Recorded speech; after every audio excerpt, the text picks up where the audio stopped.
Herkese merhaba sevgili takipçilerim. Sevda'nın Örgü Evi YouTube kanalıma hoş geldiniz. Bugün sizlere tığ işi bayan yelek örneği anlatacağım. Örneğimiz için böyle angora kül rengi ip kullandım.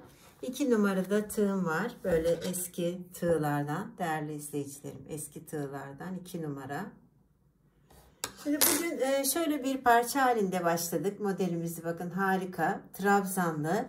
Arasında da böyle dolgulu bir yelek örneğimiz var. Tam bir bayan yelek örneği. Arka yüzü bu şekilde. Ön yüzü de bu şekilde. Şimdi bugün sizlere şöyle 2 tane örneğini anlatmak istiyorum. Hemen modelime geçiyorum. Ara ara da böyle sizler için örmüş olduğum bu parçayı göreceksiniz değerli izleyicilerim. Şimdi alt ucunu trabzanla başladık. Şu şekilde. Sizler dilediğiniz genişlikte yapabilirsiniz. Ben örnek olduğu için 3 trabzan yaptım. 8-10 tane trabzan da yapabilirsiniz. Şimdi modelimizi hemen başlıyorum. Bakın şöyle 3 tane zincir çektim. Yanına 1 trabzan, 2 trabzan. Zincirimizle beraber 3 trabzan oldu. Şöyle.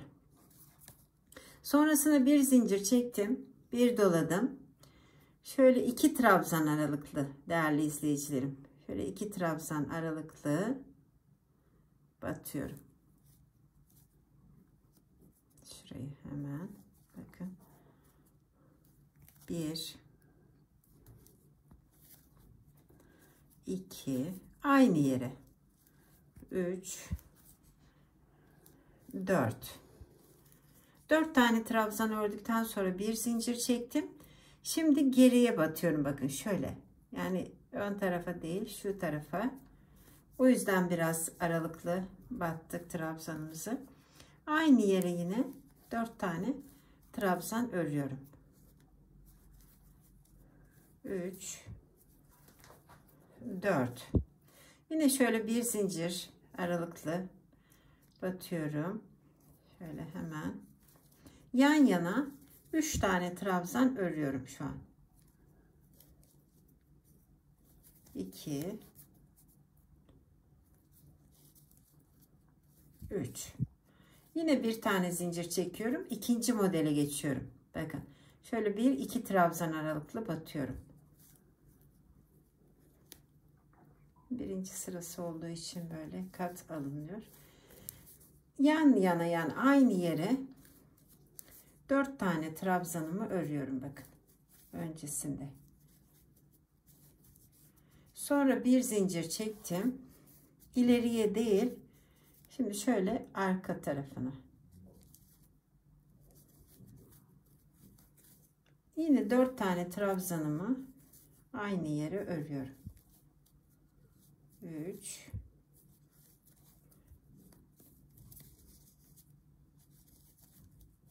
4 sonrasında bir zincir çekiyorum ve bir trabzan aralıklı batıyorum.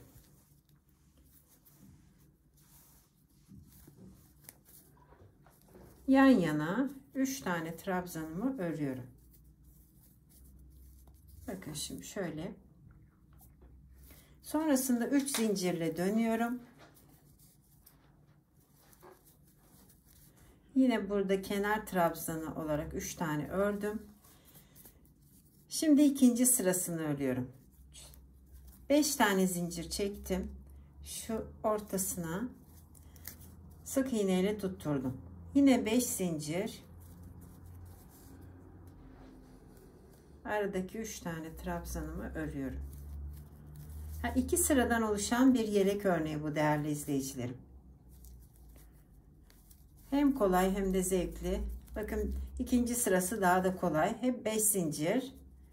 Şu arada çekmiştik bir zincir. Onun içine batıyorum. Yine 5 zincir. Şimdi 3 tane buradaki trabzanımı örüyorum. Ben böyle sıramı tamamlarken siz örneğimi yakından izleyin.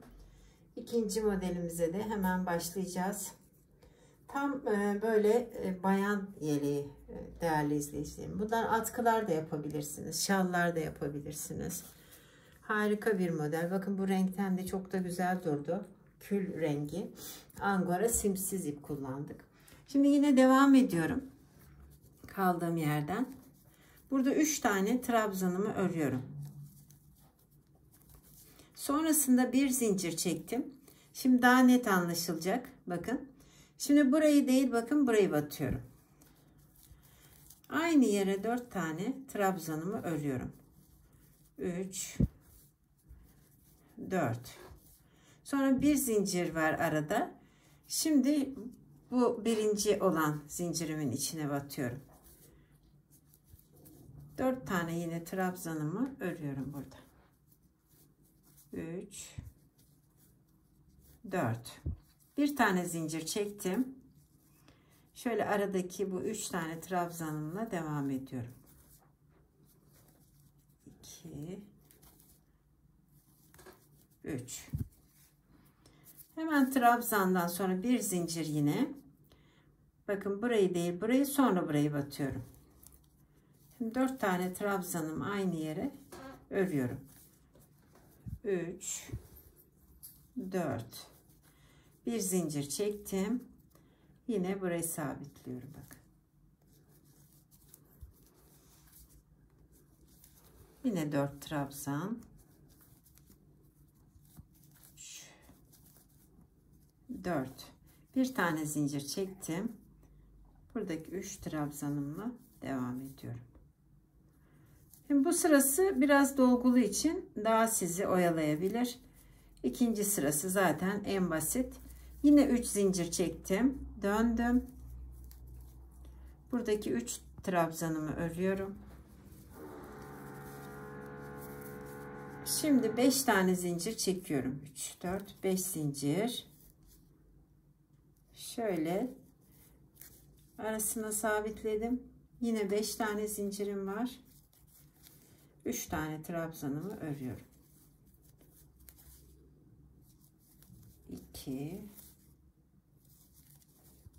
3. Yine 5 zincir. 3 4 5 zincir. Yine sabitliyorum. Yine 5 zincir. Ben böyle sıramı tamamlarken siz örneğimi yakından izleyin. Ben de sizin örmüş olduğum parçayı gösterip bugünlük veda edeceğiz değerli izleyicilerim.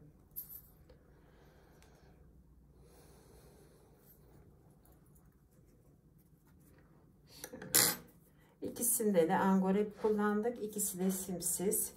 Bakın bu da mürdüm rengi. Bundan da çok güzel oldu. Şöyle yerde de görelim parçamızı. Harika bir model. Ben beğendim. Umarım sizler de çok beğenirsiniz. Zaten sizlere beğendiğim parçaları hep gösteriyorum. Hem kolay hem de güzel olanları seçmeye çalışıyorum. Beni izleyen herkese ayrı ayrı teşekkür ediyorum. Kanalımıza abone olduğunuz için de ayrıca teşekkür ediyorum.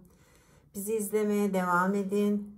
Hoş kalın, hoşça kalın. Örgüyle ve sevgiyle kalın değerli sevgili izleyicilerim diyorum.